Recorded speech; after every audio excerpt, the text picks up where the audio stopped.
Digital 410 proudly presents the What's the Scuttlebutt podcast with your hosts Don Abernathy, Jeff Copsetta, and Henry Sledge. Welcome, everybody, to another episode of the What's the Scuttlebutt podcast, your favorite World War II podcast. It's Monday. We're live. We're back to here to talk to you guys. We're super excited to be here. And hopefully Jeff will be back here shortly. He's finishing up the school year. But Henry and I are here just for you. Please head over to youtube.com if you're watching. Well, if you're hearing us, you're already on YouTube. So if you're on YouTube, we want to talk to you. Go ahead and submit your comments, and we will engage this conversation. This is what we like to call the free-form episode, where Henry and I just go into it blind. And so welcome, everybody. Henry, sir, how are you doing tonight? Well, I'm super excited to be here, man. Yeah, me too. Super excited. How was Mother's Day? Let's just get it out of the way quick. Sure. Well, Mother's Day was lovely. You know, as you know, my first one without my mom. But we were invited over to some friends' houses and went over there and spent a lovely afternoon. And you know, it was really nice. How was yours? We didn't do much here. There's been a lot of drama around kids and whatnot. So, you know, we'll talk later on. Yeah, we just kind of stepped out of Mother's Day. But, you know, I got to thinking, was there any historical relation between Mother's Day and World War II? Because a lot of times, you know, the things that we celebrate in our daily lives, things that are invented, TV shows, Christmas, we talk about it all the time. Most of your Christmas carols, you hear people singing, those all gained popularity in World War II, were actually written during World War II to help boost morale. Mm-hmm. So I got to think, well, what's the historical relevance with Mother's Day? When did it come to be? And is there any relation to World War II? So I did a quick looking around. It turns out Mother's Day is a holiday celebrated in various countries around the world to honor and appreciate mothers and motherhood.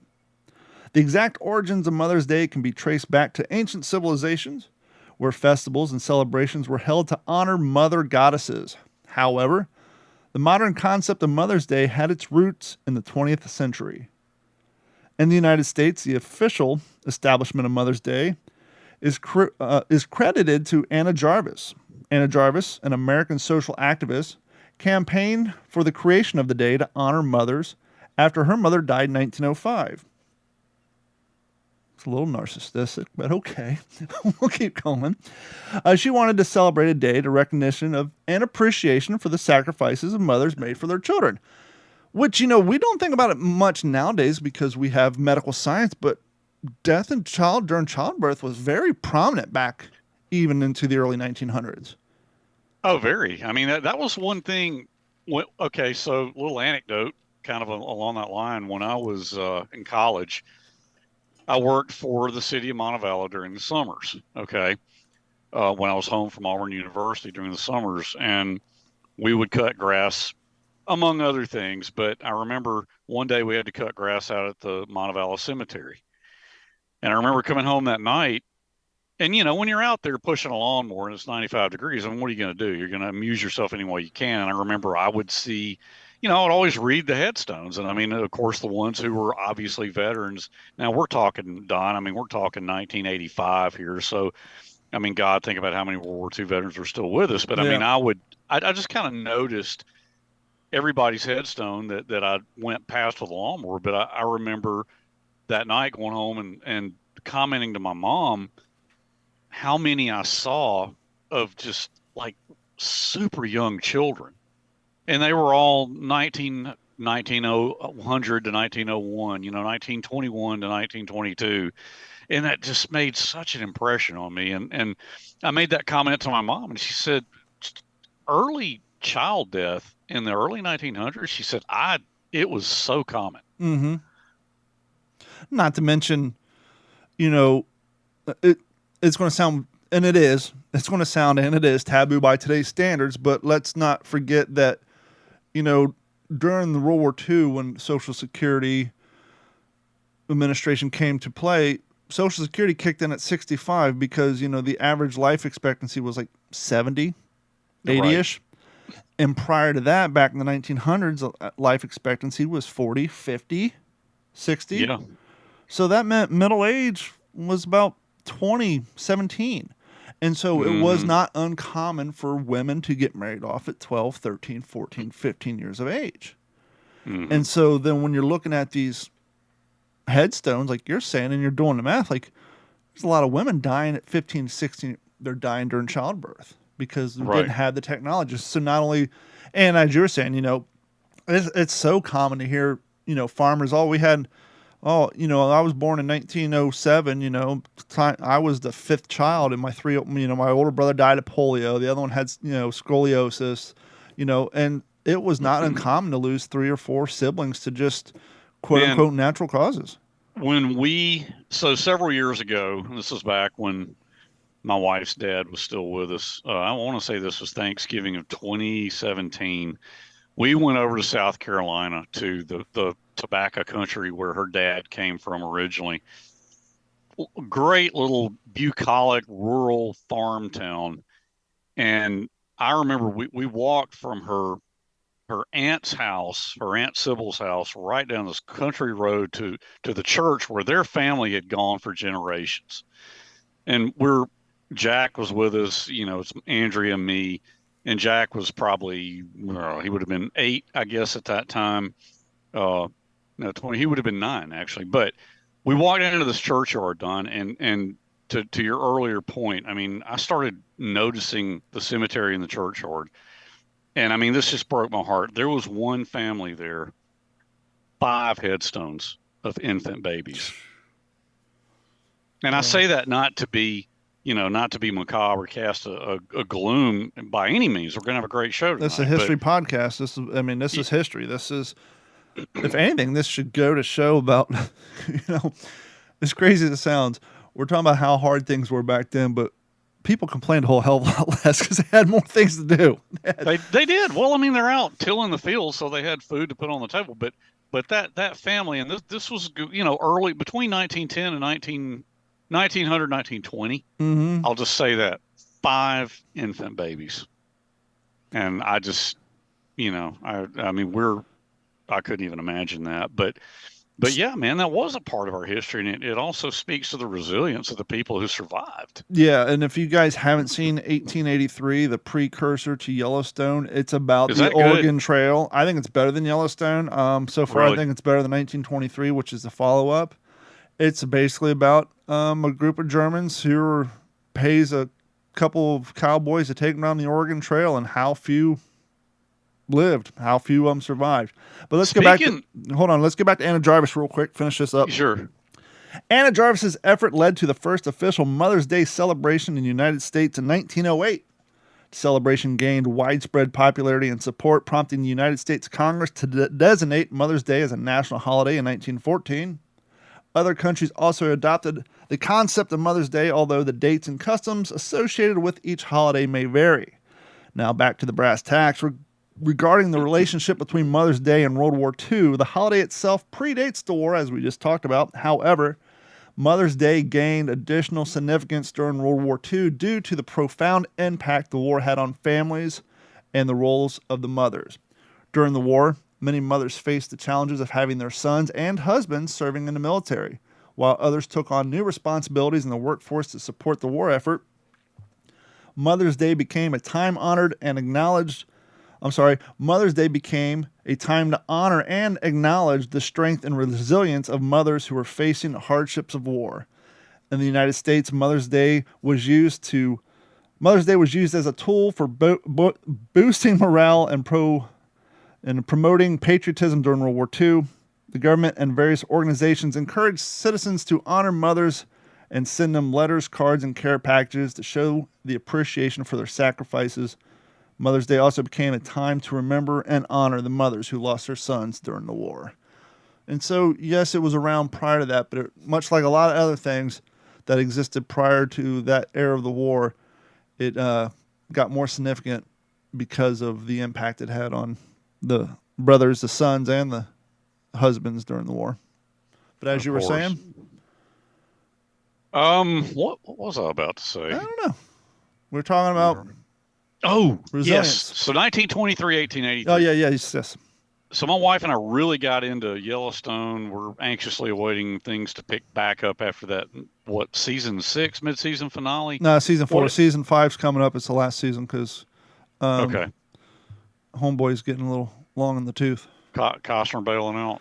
Yeah, I kind of understand it because, I mean, look, I would, not to blow my own horn, but I've been down since The Cause, since episode 1, since it premiered.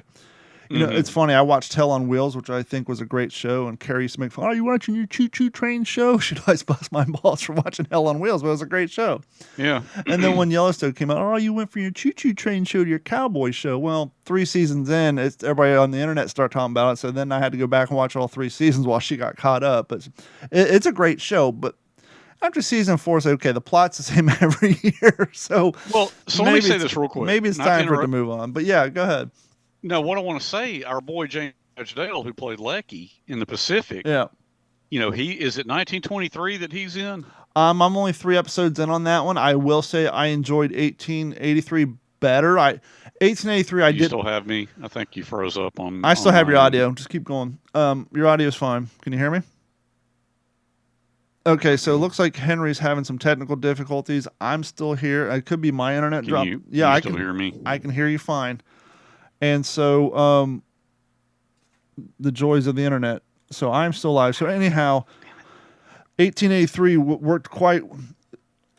To me, I just, I kept going. I did not want to stop it. I did not want to. To me, it was like binge worthy. I just kept it going every single episode. And with 1923, I just kind of fell out of it, a lot quicker. So I'm going to kick Henry out here and see if we can get him back. Welcome to the joys of live podcasting. So I'm going to kick Henry out of here and see if... Oh, what's this? So, yeah. So I'm going to try to get him back in here. So just one moment. I don't know how to do this without you all seeing everything. But yeah, 1883, I binge watched the whole thing. I thought it was great. I didn't want to miss a single episode. 1923, I got like an episode in. I'm like, this is cool and all. But it just did not stick with me like 1883 did. So if you guys haven't seen either one of them, I would strongly suggest you watch 1883. And then 1923, you can choose and decide what you want to do with that one. And speaking of historical stuff, I'm kind of watching Waco: The Aftermath. Sorry, I'm trying to maintain a show here while, we don't have a producer. Yeah, I just sent them another invite. To tell you what we're going to do while I try to get him back to maintain a little continuity. So as you guys know, a while back we handed out the first Patreon prize pick where we gave out the first bag of the Warbird coffee, the first autograph M block, as well as the What's the Scuttlebutt podcast coffee mug. And that winner was, and still is, Alexander Richard Marshall. So Alexander, if you're listening, please go to Patreon, check your email, reply so we know what your address is. But I got the thing today, I want to give away another M block. Because why not? We got a handful of them here. We've been kind of threatening to give them to you guys. You saw the video clip when we opened up the show. And so what I'm going to do right now while I'm trying to get Henry back on the air, even though I have no producer, this is the canteen we used to draw the first coffee winner. And I still have all of the winners still in there. And tell you what, I'm going to take a quick break. I'm going to get Henry back on here, and we will pick up where we left off. So for those of you watching, do forgive us, but this is the joys of live internet and live podcasting. I did have a problem with my power went out earlier, so hold tight, and we will be right back. And we are back, and ladies and gentlemen, that's part of the reason why most people don't do this crap live, but we like to challenge, and so we are live, and when you're live things happen, like internet disconnects and all that stuff. But as we were saying, I was answering your question, Henry, about 1883 versus 1923 versus Yellowstone, and in my opinion, just my humble opinion, when it came to viewing, I did not want to stop watching 1883. I just watched it all the time, binge watched every episode, rolled right through one after the other. 1923, I got to like episode 2 and I haven't turned it back on, and it's been a week. I'm not saying it's bad. It's just a different flavor. Maybe it's kind of what we were just talking about with Yellowstone. I think maybe because the 1923, they start to get into the whole aspect of what we dealt with on 1923 on the modern day Yellowstone. So I was like, okay, here we go. Get back in the old plot line again. Is an engaging show. It was on several months ago, like a marathon weekend.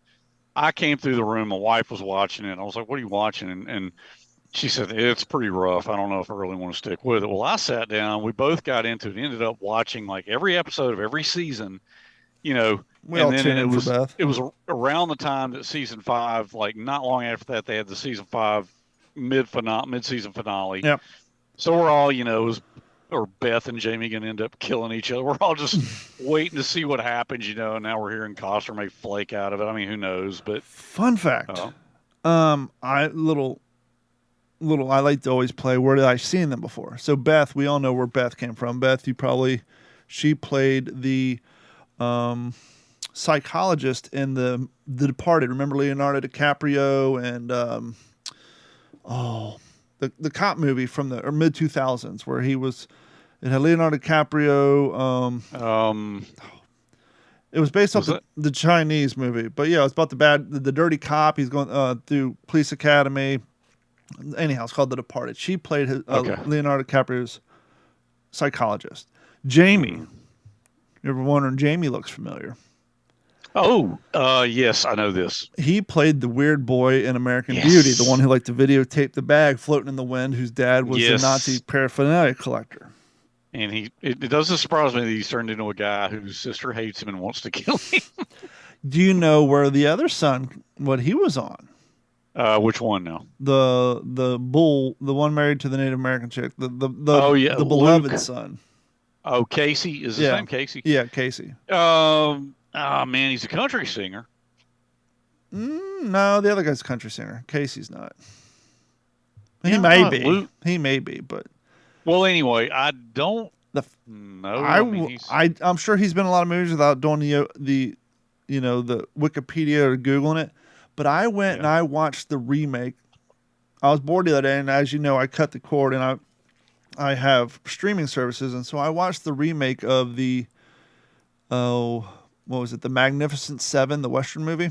Yeah, was he in that? The 2001 remake or 2004, the one that came out a few years ago that had Denzel Washington in it, and the cat who played Private Pyle on Full Metal Jacket played the trapper. Okay. The guy who plays the good son on that, he played the friend of the wife who went out and tracked down and actually hired the Magnificent Seven. He actually played that role. So he was actually in that as a cowboy. So watching him in that, like, oh yeah, I did not know that. I can see. I didn't either until I started watching it. See the transition. Fun fact about 1883, I was watching the first episode. No spoiler alerts here. You know by the date. But there's 2 uncredited, at least in the opening credits. I didn't watch the ending credits. I'm like, recognize the voice in the eyes because there's a lot of beards and sideburns in 1883. I'm watching like the first one. There's a scene where they flash back to Gettysburg, end of a battle scene, and one of the characters is sitting there as he looks over the field and sees all his men die, and the Yankees right up behind him, and the guy gets off his horse and puts his hand on his shoulder, and so the other general kind of gives him his condolences for seeing his entire unit wiped out. He sits down next to him, full black beard, just big fuzzy beard. I'm looking at the eyes and the voice. I'm like, that's Tom Hanks. Got the phone, just typed in Tom Hanks 1880. Oh, got that one right. And then later on in the scene, there's another guy. I'm like, that's Billy Bob Thornton. So there's like all kinds of people hidden in 1883. It's pretty cool. But did you hear me say that the guy who played Lecky, James Badge Dale, is in it? He said he was in the 1923 one. He's 19. Okay, 19. I'm not sure. By the way, Luke Grimes. Okay. That's the dude you were just talking about. I think he's a country singer. I thought the country's. I'd have to Google it and look. He could very well be a country singer. I don't. He's not real. He's not super well known. He's got like less than 1 million. It's funny though. On Spotify, but well, he can't be that good of a singer if all the Yellowstone music's playing Well, they actually don't have any of his music. That's what I was going to say. They play more. Ryan Bingham. Well, no, I can't play. I just went. I listen to this guy every day. I just. And Ryan Bingham's gotten huge on it. They play. Hey man, they play Blackberry Smoke a lot. Zach Bryan all over that show. And I started listening to him about 9 months ago. I'm not a big country person. I like Willie. I like old stuff. But in my estimation, Zach Bryan is like the best thing to come out in the last 15 years. His live album he just did called All My Homies Hate Ticketmaster. It's a beautiful album. But he's the one who was playing at the fair on Yellowstone. And also Shane Smith and the Saints has gotten a lot of exposure, as has Whiskey Myers. Yeah. There are a lot of bands that are making bank off that, man. Absolutely. That's like it's almost like the country music equivalent to release date. Like if you're an up-and-coming country star, you want your music played on Yellowstone. But what's going to happen now that the show's going away? So are they going to finish up season 5? Season 5 is going to be done, and then I think it's going to be over. Wow. But they're probably going to have another one. Probably Casey's Kids going to take over something. I'm sure there's going to be a follow-up. Well, there's going to be, remember when, Jefferson White is the actor, but he plays Jimmy. Mm-hmm. They're going to do the 666s or whatever that is. The 4-6s, they're supposed to do something on the 4-6s. Tyler Sheridan, that's the name, Tyler Sheridan. Taylor Sheridan. Fun fact: did you ever watch Walking Dead? No, not Walking Dead. Did you ever watch Sons of Anarchy? I did not. He played the town deputy on Sons of Anarchy. That's kind of how he got his foot into the scene. But he's one to write Yellowstone. I just got done watching The King of Tulsa. Tulsa King, Sylvester Stallone. He wrote that. That's a fantastic. Taylor Sheridan wrote that. Yes, he wrote that. That's a fantastic show. And he also did, I think, Mayor, which has the guy who just lost his foot almost lost his foot in the snowmobile accident.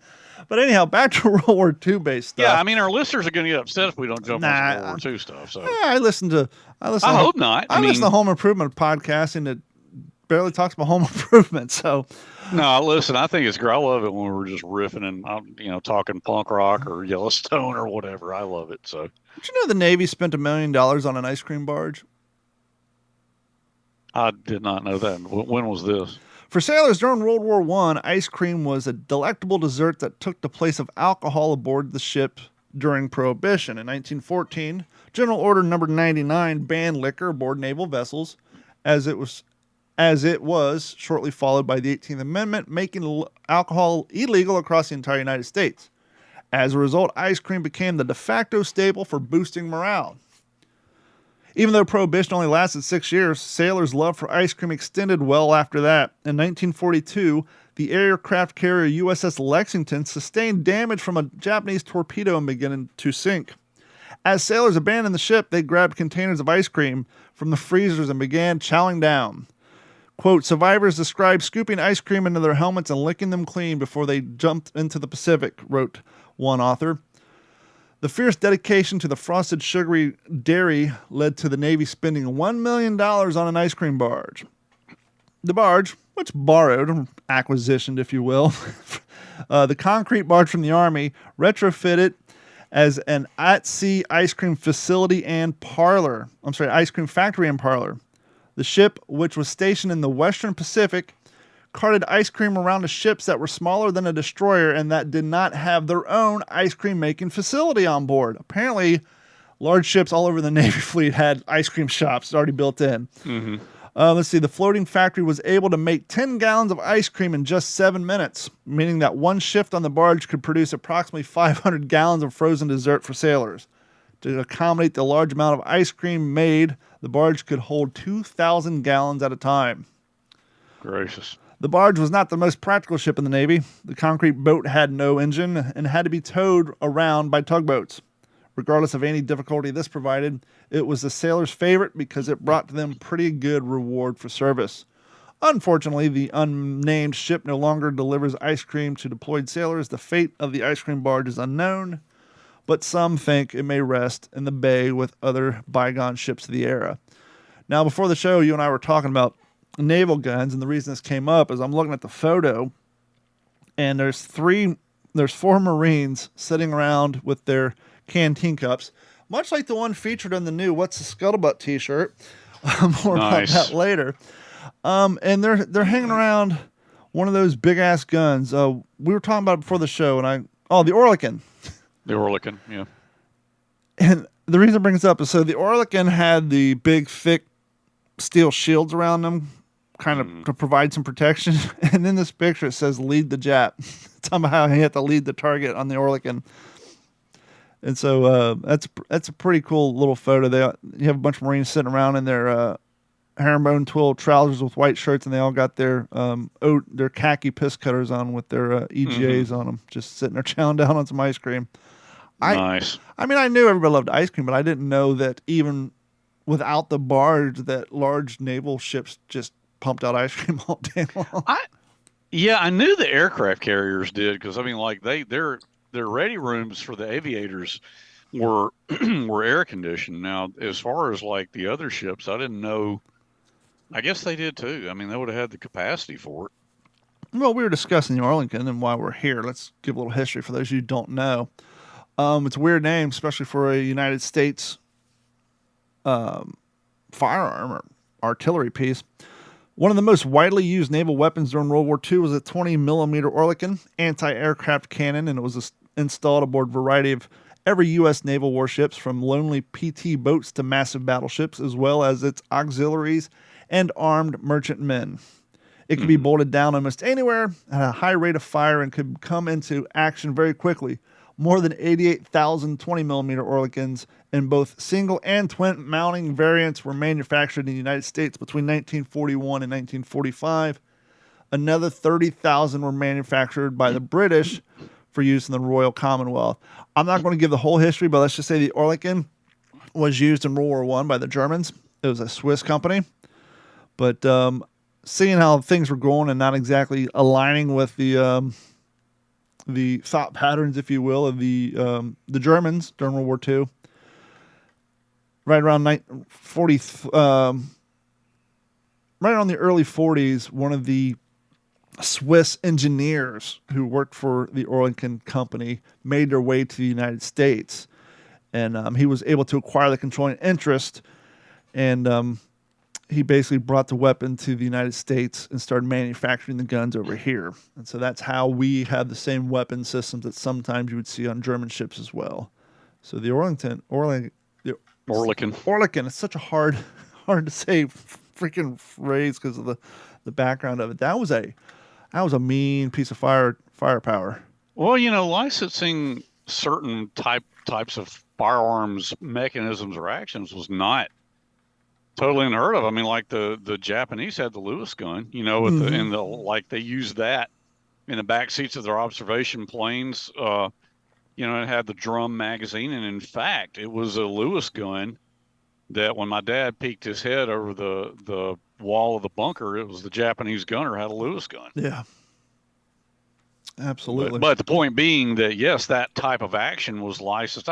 I did some research on this and wrote it into my manuscript when I got to the part about the bunker, but that's been some months back, so I can't remember exactly what I unearthed. So last week's episode, we had a guest on, Mr. Brothington, promoting his new book, The Long March Home, and that prompted superfan Rona to email us, and we want to hear from you guys as well. So if you want to email us, send us an email to mailcall@WTSPWWII.com. That is WTSPWWII.com. Jeff usually reads our mail call, but he's out tonight, and I didn't have time to email us to Henry. You guys have been listening to me read for the last hour and a half, so you can suffer through me reading this email as well. But she sent an attachment, which we're going to put on our website because this is very cool. She writes, excellent episode last week with Marcus Brotherton on the Bataan Death March. Recently, a coworker shared with me a short memoir her grandfather's brother, PFC James H. Cohen, USS AAF. He felt compelled to write his experiences down in 1972 after suffering nightmares and flashbacks as a result of watching the nightly news reports from Vietnam. Cohen survived the Bataan Death March and imprisonment at O'Donnell and the Cabatalan POW camps. He was subsequently liberated by the Army Rangers in the Great Raid of the Cabatalan I slaughter all these words. The Cabanatuan. The Cabanatuan. Thank you. The Cabanatuan. See, I need to run all these by me before we go live. Raised at the Cabanatuan in January 1945. Attached, please find a copy of the original hand-typed memoir shared with his permission. My understanding that it has never been published, though his story has been mentioned in published works online. I know you'll agree it's an honor to read each and every one of these memoirs. And so I'm going to post this PDF so you guys can download this and read it. It's literally a scanned version of a typed manuscript or short story. And so that'll be available with this episode at WTSPWWII.com. And maybe it's something we'll start. Maybe we'll start a new tab, if you will, a new button, a new page, a new link on our website where if you guys, you listening audience, you have, whether they're handwritten, typed out, even if they're audio tapes, if you have the ability to convert it to MP3, maybe we'll start a little library page on our website where people can go and submit these artifacts or read these artifacts and share them amongst the audience, and we can kind of form our own little community here. Think about how many guys did that same thing. I mean, they took notes. They maybe when they got home, or they wrote down their own little unpublished memoir, if you will, of their experiences. I mean, there's got to be a wealth of that kind of material out there. But sadly, how many of them kept it to themselves? They did it as a form of therapy and then kept it to themselves. And then when they passed, it inadvertently got thrown out with a stack of bills and old tax forms from 1973 that the kids didn't know it was there. So it got lost to history. Very true and very sad.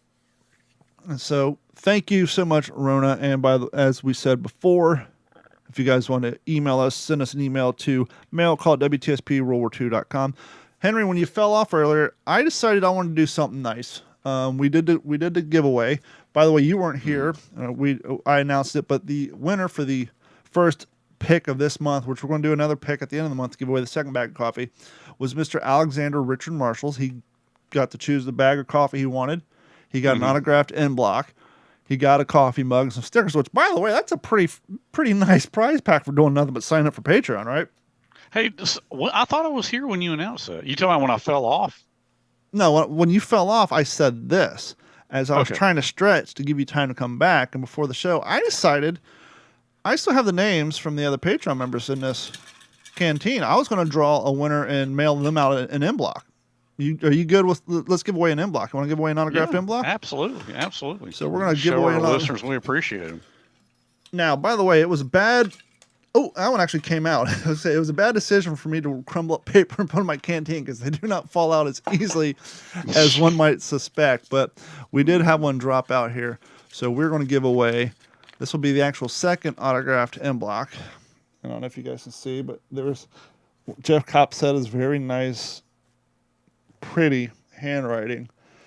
And then there's mine and Henry's just chicken scratch garbage, which you won't be able to decipher between them. You can read Jeff. Jeff writes like a woman, but Henry and I, we're dudes. We scribble like dudes. And so when you get the end block, you'll see Jeff's nice, pretty handwriting. He's kind of like the John Hancock. And then Henry and I just look like somebody gave a pen to a chick and hopped up on coffee. He scribbled his name on there.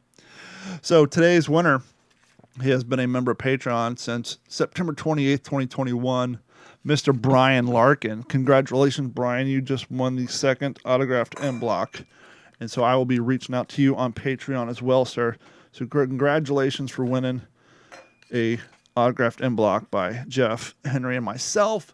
And if you guys wondering how you could possibly win an end block or maybe the next prize giveaway, we are giving away the other prize pack at the end of this month for the coffee mug, and another end block stickers, etc. All you have to do is head over to WTSPWWII.com or D-410.com and sign up for Patreon. Or if you're already a Patreon member and you haven't signed up for us, just search for Digital 410 in Patreon. Sign up. It's $1 a month. There's 2 other plans, but all you have to do to get registered to possibly become a winner is sign up for the $1 a month plan, and that'll get you registered. And we simply just put your name in here, shake it up, draw it at random. Whoever wins, win. You don't have to be a long-time member. Just got to sign up. So please head over. And that goes a long way to support what we do here on the channel, on the network here over at Digital 410 and all that good stuff. Now, Henry, you're pointing out before the show, you live in the humid, hot areas of Alabama. And not too far down the elbow of that arm, I live in hot-ass Florida. And it's getting hot.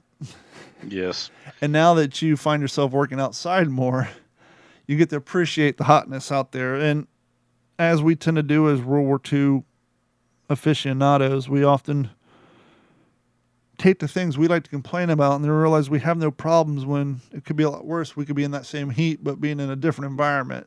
And so you kind of want to discuss that a little bit. Yeah, let's kick that around. I mean, that's a way we've explored that theme before. You know, when you think you're cold, or you think you're hungry, or you think you're having a bad day, or as you just said, Don, as we just peel the label back and peel the curtain back and start to get into the hotter days. I mean, we view things through that lens of the World War II experience. And obviously, not that we want to, we will never experience the horrors of that entire campaign or war. But there used to be a saying, you want to know how someone feels? Walk a mile in their shoes. Well, to take what you're saying and then to pick someone up from modern day society and drop them in a similar situation, not being shot at, but wearing old ass shoes, heavy ass gear, drinking from metal cans. When I got in this hobby, I did a lot of living history events. You might go out and do some bang bang little weapons demos, maybe run around a field for 10 minutes. It wasn't until I did my first tactical event and, more importantly, training with World War II armor, where I'm out in the hot Florida sun walking 4 or 5 miles, that I realized, A, these don't hold much water, and B, holy hell, I am out of shape. I remember the two things I kept saying when I was my first time we need water out here. I felt like I was on the Pellew episode of we need water. Like my canteen was empty. Yeah. I'm just dying of sweat. I'm wearing a wool shirt. I'm 30 pounds overweight. I'm dying. You know, I got my ego, so I'm trying to keep up. And that's part of the reason I started working out is like, if I'm going to do this sort of thing where I'm out doing these, you know, like when we go up to Alabama or Georgia, and the Alabama and Georgia, we do these tacticals. We're out in the woods for like 4 or 5 hours, just huffing, carrying all this crap. And but back to what you're saying, to go from being in an office environment, living the cushy lives we do, just to something as minor, nowhere comparable, but wearing shoes that were reproduction of the technology from 80 years ago, wearing wool shirts, carrying heavy guns, heavy helmets on your head, backpacks, and then running through ankle-deep sand, trying to keep up with M1 tanks. You're like, I need water. And that's a great, if I could use that, to segue into some stuff I was thinking about from with the old breed. You talk about water. I mean, as the science has taught us, you absolutely have to be sufficiently hydrated. So I'm going to jump in here. It's D+1 on Pellew. So I'm going to read just a little bit here because he talks about the whole water situation. This is just reading from what Sledgehammer wrote here. D+1 on Pellew early in the morning. Dawn finally came, and with it the temperature rose rapidly. Where the hell is our water? Growled men around me. We had suffered many cases of heat prostration the day before and needed water, or we'd all pass out during the attack, I thought. Stand by to move out, came the order. We squared away all of our personal gear. Snafu secured the gun, took it down by folding the bipod and strapping it while I packed my remaining shells in my ammo bag. I've got to get some water. I'm going to crack up, I said. At that moment, a buddy nearby yelled and beckoned to us. Come on, we found a well. I snatched up my carbine and took off, empty canteens bouncing on my cartridge belt. About 25 yards away, a group of Company K men gathered at a hole about 15 feet in diameter and 10 feet deep. I peered over the edge. At the bottom and to one side was a small pool of milky-looking water. Japanese shells were beginning to fall on the airfield, but I was too thirsty to care. One of the men was already in the hole filling canteens and passing them up. The buddy who had called me was drinking from a helmet with its liner removed. He gulped down the milky stuff and said, "It isn't beer, but it's wet." Helmets and canteens were passed up to those of us waiting. "Don't bunch up, you guys. We'll draw Jap fire sure as hell," shouted one man. The first man who drank the water looked at me and suddenly said, "I feel sick." This is going to be the last paragraph of this part. A company corpsman came up yelling, "Don't drink that water, you guys. It may be poisoned." I had just lifted a full canteen or a full helmet to my lips when the man next to me fell, holding his sides and retching violently. I threw down my water, milky with coral dust, and started assisting the corpsman with the man who was ill. He went to the rear where he recovered. Whether it was poisoned or pollution, we never knew. And so you've got something you're about to say before you say that. We all know what happened when the water did get to him. Yeah. There was no better, but go ahead.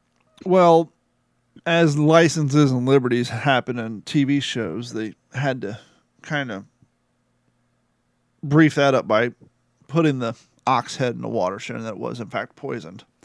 Mm-hmm. But what Henry was alluding to, and flashback to when, it's so crazy that I have you in my life. I'm going to say back when Henry showed up on a Pavuvu, back when Eugene showed up on Pavuvu and Snafu just meeting him, took him out to do their oil can duty where he cleans oil cans for no man. They kind of shirked their duty. They didn't put in their full effort. They kind of half-assed it. And then fast forward to Peleliu, the sun's beaten down, the canteens are empty, the ice cream's already out of the system. When water does start coming in, it comes in these oil cans, these 55-gallon drums, and they crack it open. And kind of like if you've ever been on an old boat with an old outboard motor and you stick it in the water, you just see that rainbow just kind of start floating around that outboard motor. That's what their water looked like. And then to top it off, you had chunks of rust and metal flakes in there and like your father said, there's no way of knowing, but was that one of the barrels that he didn't put his best effort into? And so when they did get water, it was like, okay, we have water, but it's polluted and it has metal in it, so you're going to get cramps from drinking it. And could you imagine? I mean, we've all been to a level of frustrated, whether or not we're having a bad day of work. Maybe you're trying to build something in the backyard and you crack your hammer. Something just happens where you just scream to the heavens and it takes everything in your willpower not to cry. Even as a grown-ass man. Could you imagine being in that situation where you're getting shot at, you're watching your guys blow up, only thing you can concentrate, your lips are cracked, and it was either Sid Phillips or your father who used the lovely adjective or description of it, felt like a gremlin was marching around on my tongue in a pair of muddy boots. That was from With the Old Breed, actually. Yeah. And so if I hadn't, your mouth is just dry, your lips are cracked, and you're smoking. Now, if you all never smoked before, you don't realize how much it dries one's mouth out. But as somebody who used to be a 2-pack day smoker in my 20s, I completely understand. And just your dreams, your prayers, your cries have just come true. Hey, we found a well. Gather up. And then guys are just falling over, and like, obviously, unlike the movie, there was no goat head in it, but it's safe to say it could have been used as a latrine. Maybe the Japs knew we were coming, or they had a water source closer to where they were held up. So hey, let's go ahead and do whether got unspoken things to that one. You just never know. No, it's pretty likely the Japanese did poison any water source that they thought the Marines would go for. But I've wondered. I'm betting they filmed something about the oily water and it just got cut. Yeah. Because there was nothing about the oily drums and the steam cleaning. And I'm pretty sure Bruce, knowing him and how he adhered to With the Old Breed and source material, I bet they filmed something on that and it just ended up on the cutting room floor. Because the scene, other than to show how much of a hardened dick Snafu could be, the earlier oil can scene really added nothing to the story without the secondary scene happening that we believe was probably recorded and for time's sake, or maybe just it didn't pan out the way they want. They cut it because it would make sense that if you're going to film the first scene, you were going to follow it up with the arrival of the oil cans. Right, of course. And maybe it just maybe it slowed the progress down. Maybe it just didn't fit in right. Who knows? Could be 100 different things. But it's the heat is such and once again, they're on blasted coral surrounded by water. You're talking to a guy who goes out fishing in the summer on a kayak 4 days a week in Florida. Now, if you guys or subscribe to the YouTube channel, I'm sure you've been inundated, or if you follow me on Instagram or Facebook, you're annoyed with all my fishing photos.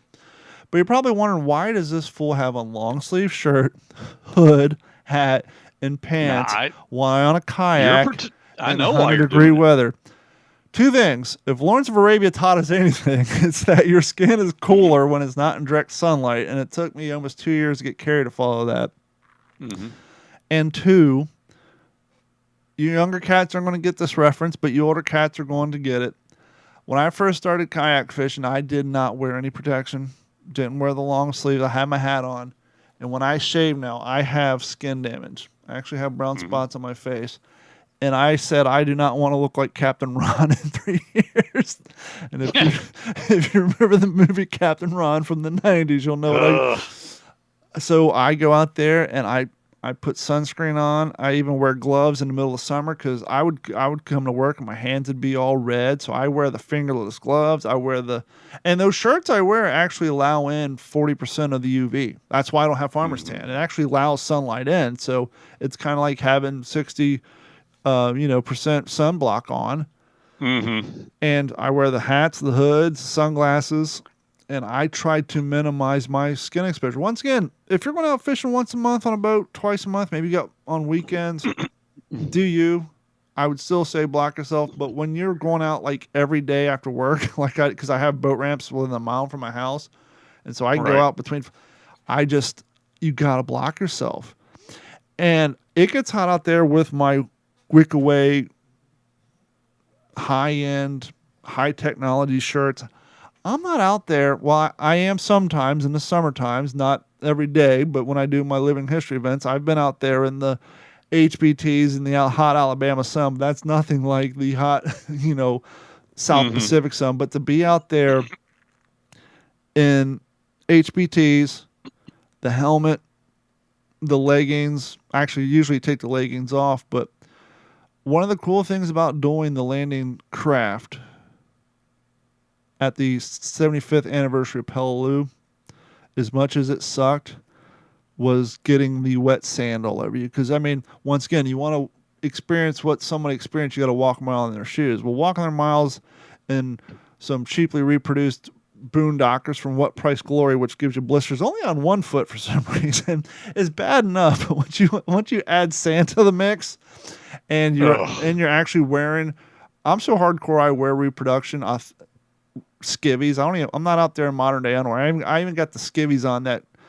I'm sure if your father ever talked to you in this level personal stuff, you guys don't understand how bad chafing is. But you know what he told me? Finish what you're saying. I have, after wearing reproduction skivvies that are exactly like what your father wore, when I show up in Alabama on a Thursday, sleep in them, I only have 2 pairs, so I change once. By the time I get home on Monday, the rash in between my legs and my man bits are so bad that I can barely walk. I cannot imagine how bad it had to be for them living in that environment for months on end, to the point where they probably just got rid of them and then they got rash from the HBTs. You get diaper rash so bad because they're not Wickaway. It's not modern day cotton. You're just like having a wet, damp, trying to be clean about this, but bandana down between your legs. And so that moisture just builds up and you literally get diaper rash down there. It's horrible. But once again, you're trying to experience the horrors of what they went through. My dad told me that, now I don't know about in training on Pavuvu or prior, but he said on Peleliu they did not wear underwear. Yeah. Most of the guys he knew just didn't have skivvies. Yeah, because they're tight, they rode up. Well, and think about the other thing, Don. Think about, man, after a few days and all the flies came in on the dead bodies, think about it, man. Everybody's getting dysentery. And by the way, elastic didn't exist back then. How these work is they got 3 buttons up the front. You pull them up past your belly button. There's 2 tie strings on each side of the hip to tighten them down. And there's no modern day equivalent of the fly. So your equipment's falling through the hole. And so, yeah, I can definitely see just getting rid of the damn things. And you would probably minimize the diaper rash than actually dealing with them. They were by no means hygienic in any way, shape, or point, and they would cause more harm than they would protect you, I believe, in that environment.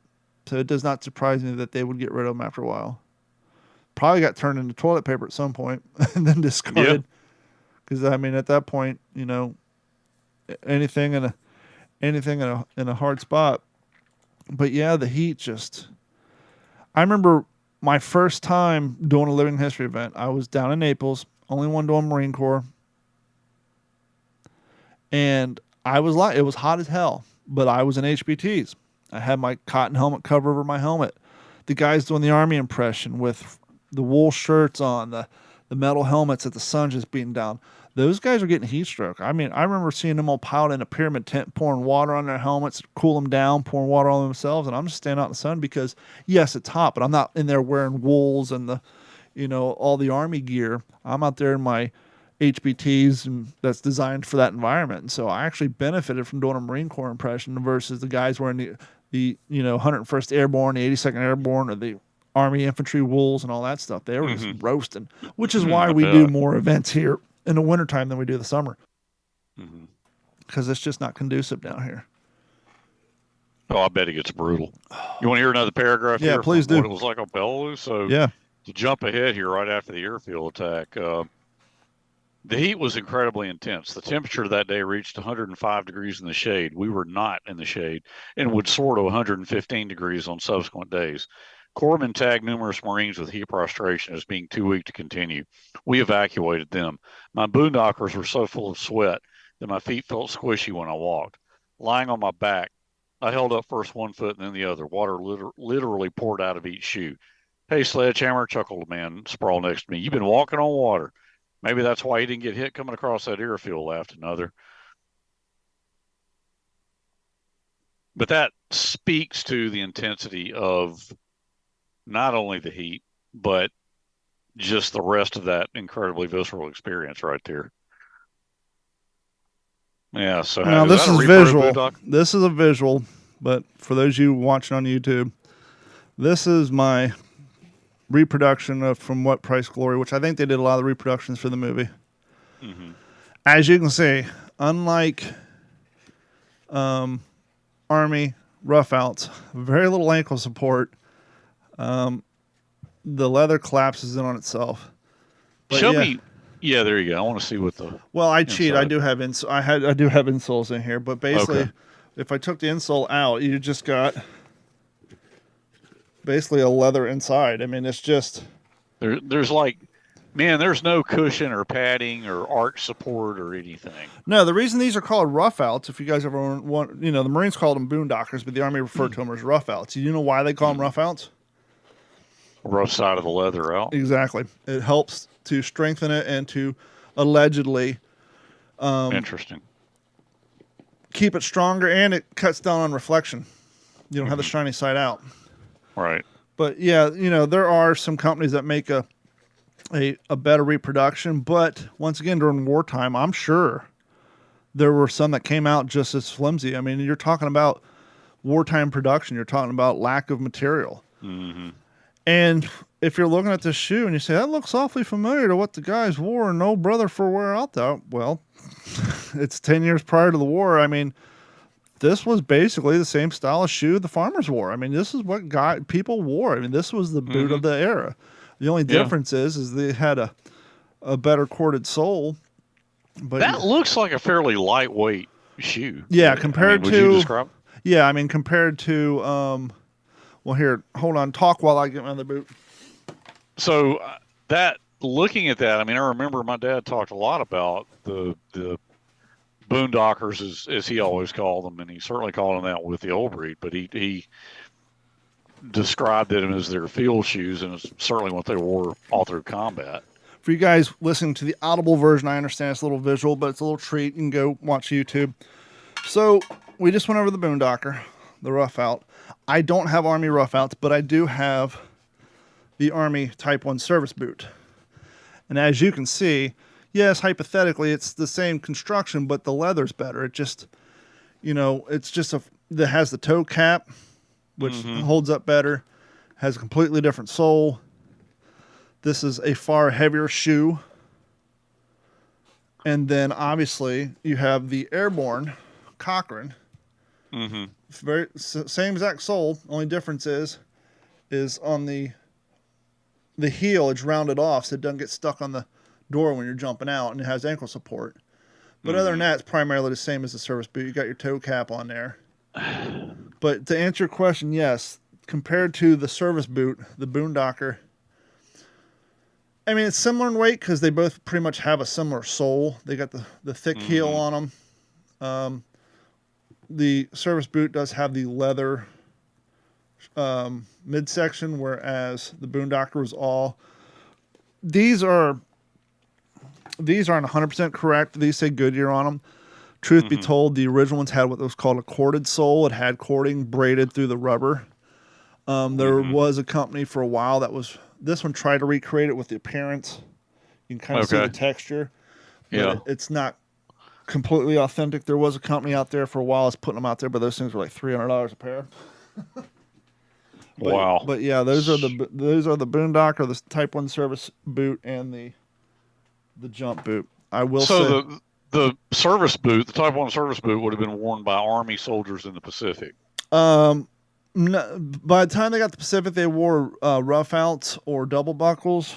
Actually, no, some of them would have worn those, but those were primarily seen more in D-Day in the European theater. You would have seen some of them, but I think a lot more of them wore rough outs in the Pacific. Interesting little tidbit that I'm glad you showed the two like that. That's really cool.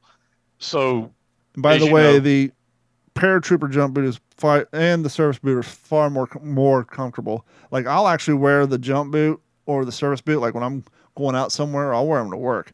The rough out, the Boondockers, no in hell. I'm not wearing those except for events. That's crazy. My dad talks about and this is a little unpublished nugget here because it didn't make it in with the Oldbury, but I unearthed it going through the unpublished stuff when I was working on my first draft. He talked about how when they first saw their replacements from the 81st Wildcat Division on Peleliu, and he described their dungarees a little bit, but he also talked about their boots had what he described as a very practical looking buckle affair across the top. Yeah, hold on one second. I can give you the exact history. Basically, it was later in the war, 44, World War II boot. When did they come out? The double buckle boot came out, let's see here. Let me just go to Wikipedia real quick. Actually, at the front usually does a pretty good job of giving you history on them. Let's see here. First test in 1943, the combat service boot was approved in mass production in late the year. Mass production began in January 44. These were manufactured currently with the Type 3 service shoe rough outs. By the fall of 1944, these had begun to replace older model boots, though they never totally supplanted them before the end of World War II. Basically, to get rid of leggings, so it was basically your rough out boot, and then you had a leather strap with two belt buckles on them. And if you watch Band of Brothers, like when they're on the island or later in the war, when they're starting wearing the M43, the green uniforms, you'll see a couple of them with the double buckles. And then you'll see, but yeah, as the war went on, they got the jump. It was primarily used for, obviously, the airborne. Some of the airborne got double buckles in the field, but the infantry, they liked the idea of the ankle support that the jump boot provided, and they hated the leggings. And so by putting the double buckle on there, it's the same height as the jump boot, but it still allowed them to get rid of the leggings and still have the key benefits of leggings. Which, what are the key benefits of leggings? Well, I never seen anything on paper, but just from wearing them and doing some thinking on it, as we saw with the rough out, the Boondocker. Could you imagine coming off of a landing craft into wet sand without a legging, how quickly you would lose this shoe? Yeah. We saw Lecky lose his shoe on Gloucester in the mud scene. Somebody just fucking shoot me. The legging goes underneath the boot. It helps keep the boot on the feet, keeps the mud out of the boot, and also, if you think about it, you're running through barbed wire. It helps keep your pant leg from getting snagged around the ankle around barbed wire. Mm-hmm. But so by getting rid of the legging and creating the double buckle, which you do see in pictures of the Pacific of Army soldiers wearing double buckles down there as well. So they were the rough out boot with the leather ankle strap on them. And I don't have a pair of those yet. Maybe one day I'll have a pair, but yeah. And then you had the curious thing of a lot of Marines, of course, by later on Pillow, most of them ditched the leggings, but you had it before that, a lot of them would not tuck the pants into the leggings. They still wore the leggings, but you know how they had the pants over the leggings. Or what I'm seeing a lot, because I'm getting ready to do an event in Alabama next year. Actually, there was an event in Ohio that I wanted to go to, a Marine Corps event, but I didn't have the opportunity. And those Marine Corps events are very strict on the uniform code. And you'll see a lot of photos. A lot of guys actually tucked their pants into their service socks. So they still got rid of the leggings, but you would see them with this big white balls because they would pull their big cotton, kind of like the work socks you see at Walmart for construction work. Right. They would pull their service socks over their pant leg to help keep, get the same benefits of legging without, because leggings after a while too, what tends to happen with leggings is your pants starts to get pulled up, especially in those boondockers. Then there tends to be a gap between the top of the boondocker and the bottom of the pant, and then your sock falls down into your boot. And so as you imagine, you got this legging on, you have exposed skin that's getting wet canvas rubbing on the back of it. So now you're getting more wounds on the back of your leg. You got a sock that's falling down in your damn boot you can't pull up because it's underneath. And, so leggings after a while just become a nightmare. Sometimes, like when I'm doing an event, I'll show up on Friday, I'll tie that legging on, and I'll sleep in the damn things. I mean, you can take them off, but added benefit of leggings, especially here in Florida, keep the fire ants out of your boots. So when you're sleeping on the ground, it helps keep the bugs out of your shoes. So, depending on how I'm feeling, if I'm wearing my service boots and leggings, sometimes I'll take them off at night and take my boots off, or if it's cold enough, because once again, we do a lot of our events in the wintertime. I'll just, especially if I'm up in Georgia, sleeping in my tent, I'll just leave the legging on, and I literally just wear the same damn clothes all weekend long and just deal with it when I get home. I come home reeking. So what you reading, fella? Still enmeshed in Ian Toll's Volume 3, The Twilight of the Gods. So last week I mentioned I'm reading 4 Hours of Fury by James M. Finland. And I was talking about how it's about the Army Airborne 17th Division. And a lot of people talk about the 101st Band of Brothers, 82nd Airborne, but 17th is really overshadowed.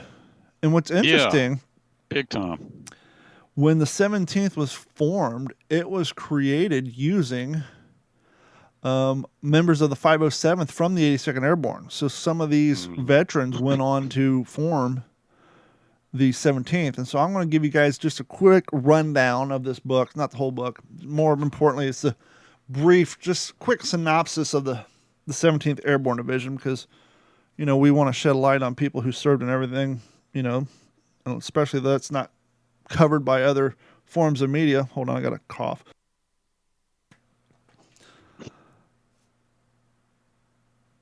So here we go. We're going to give you a quick little synopsis. The 17th Airborne Division's contribution to Operation Varsity, which Operation Varsity was the key operation to get the British Airborne and the 17th Airborne across the Rhine about 4 miles in to wreak havoc while the infantry came over what few bridges that we could kind of, like we've heard in other European theater operations when large waterfronts were involved. We got to protect the bridges so we can get our men across. So Operation Varsity was the mission to get across the Rhine, and then there was like sub-operations. And so we're going to call this the Leap of Valor, the 17th Airborne Division's contribution to the Operation Varsity. As the sun began to rise on March 24th, 1945, history was about to witness a remarkable display of courage, skill, and determination. Operation Varsity, a pivotal World War II mission, was underway, and at its forefront was the remarkable 17th Airborne Division. With the airborne prowess, unwavering commitment to victory, The division left an undeniable mark of success on Operation Varsity. The 17th Division was tasked with playing a pivotal role in the airborne phase of Operation Varsity, which aimed to secure the foothold across the Rhine River in Germany. Their mission was to drop behind enemy lines, seize key objectives, and pave the way for the advancing Allied forces. With the sky filled with aircraft and parachutes, the paratroopers of the 17th Airborne Division descended upon Germany-held territory with the precision and the determination. They faced intense enemy resistance, but their unwavering resolve fueled their push forward. Their efforts disrupted enemy defenses, allowing following ground forces to make significant advances over the Rhine. One of the most notable contributions of the 17th Airborne Division was the capture of the vital Ludendorff Bridge in Remagen. Remagen. There I go, slaughtering words again. The Bridge of Remagen. The Ludendorff Bridge in Remagen. Despite heavy enemy fire at the bridge's partially deconstruction, the paratroopers managed to secure the bridgehead, ensuring the crucial crossing point for the advancing Allied forces. This achievement was not only facilitated by the rapid advance of Germany, but also dealt a significant blow to the German war effort.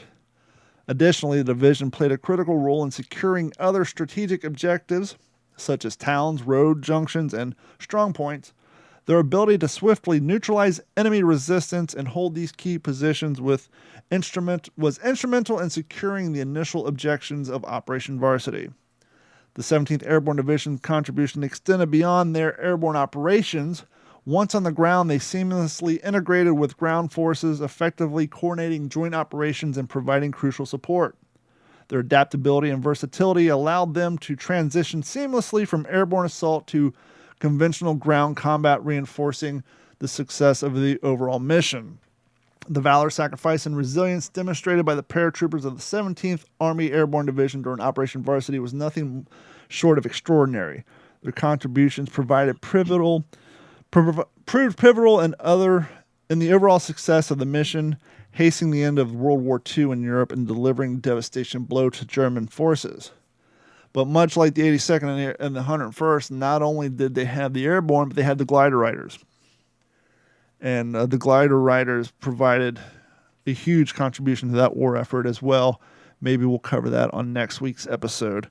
But yeah, the 17th definitely doesn't get the acknowledgement as much as the 82nd and the 101st. Do you even know what the 17th patch looks like? I don't. So we all know what the 101st is. It's the Screaming Eagle, or as Jeff so affectionately refers to it as the Barfing Chicken. The 82nd Airborne is the red square with the blue AB logo. The 17th is literally just a yellow or golden, I guess I should say. Not yellow. Yellow means chicken. What are you, a yellow? A golden eagle talon just coming from the sky. Just a single eagle talon. So if you ever see a golden eagle talon, that is the division patch for the 17th Airborne Division, which formed itself from veterans who did most of the training from the 507th of the 82nd Airborne.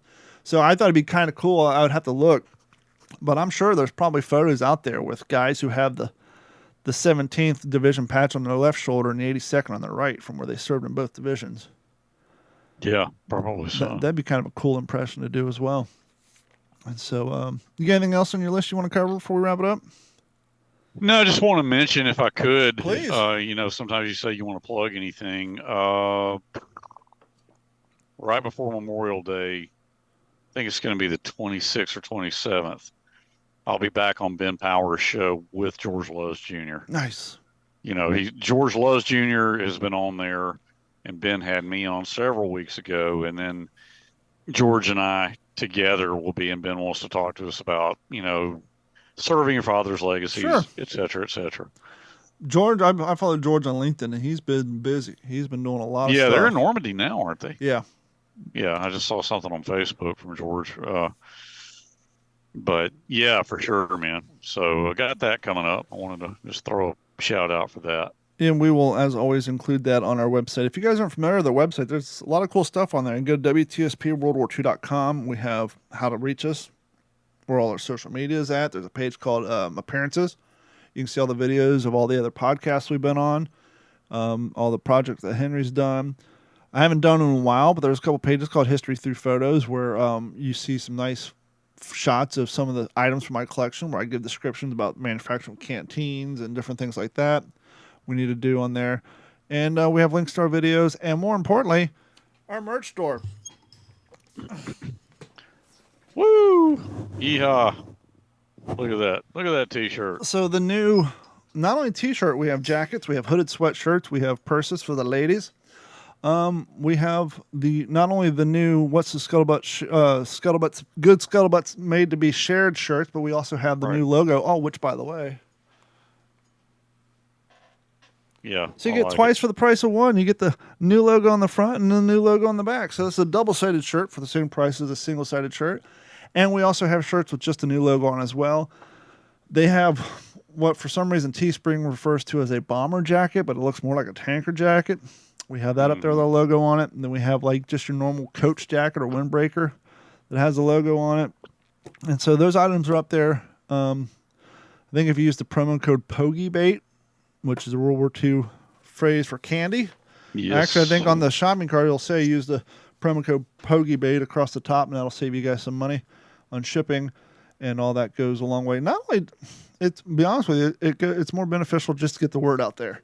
We're not making, it's not like we're getting rich off T-shirts, but we're more in it for getting the word out there. So we make the prices as low as we possibly can, and we want you guys to enjoy the shirts, the quality, and help spread the word. So please head over to WTSPWWII.com and get your shirt. And for myself, Jeff, and Henry, we will talk to you all next week. This has been a Digital 410 production.